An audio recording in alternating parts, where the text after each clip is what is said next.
sobre lo que dice ese memorándum en cuanto a que este mecanismo de corrupción se constituya en acusador privado.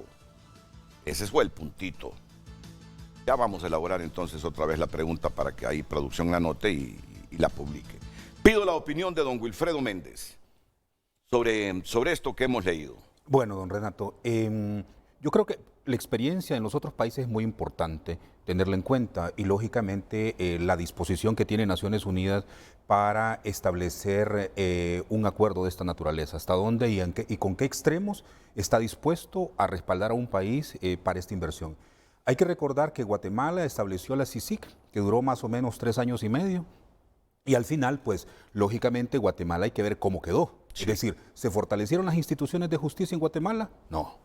¿Cómo quedó la situación de la impunidad en Guatemala? ¿Se avanzó sustancialmente o lo hubiese hecho, por ejemplo, la Fiscalía de Guatemala en su momento? ¿Se lograron desmontar esas estructuras de corrupción altamente sofisticadas? Y vemos que el mismo control en Guatemala es la misma situación como cuando entró la CICIG y cuando salió. Claro, uno no puede desconocer que hubieron algunos factores importantes. Entonces yo valoraría otro elemento también, Sí. los cooperantes. Sí. Hay que recordar que esto por lo general está financiado por la cooperación Así externa y el país es muy poco lo que pone, tomando en cuenta también la situación económica del país.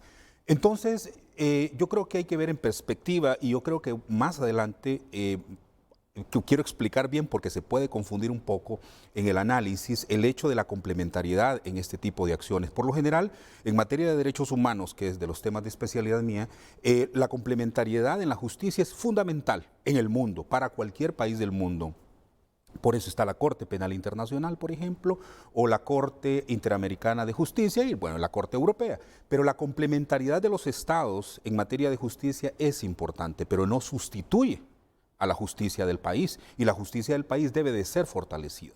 Yo no desdeño a la CICIG, usted sabe que yo mismo estuve en una huelga de hambre para que se fortaleciera la institucionalidad democrática del país y de la lucha contra la corrupción, que son dos factores fundamentales que son medidos por los estados para poder determinar si ese estado tiene un fortalecimiento del Estado de Derecho, pero no puedo dejar de ver que si no se hace una apuesta institucional en el país, en el sistema de justicia, muy poco avanzamos, muy poco avanzamos.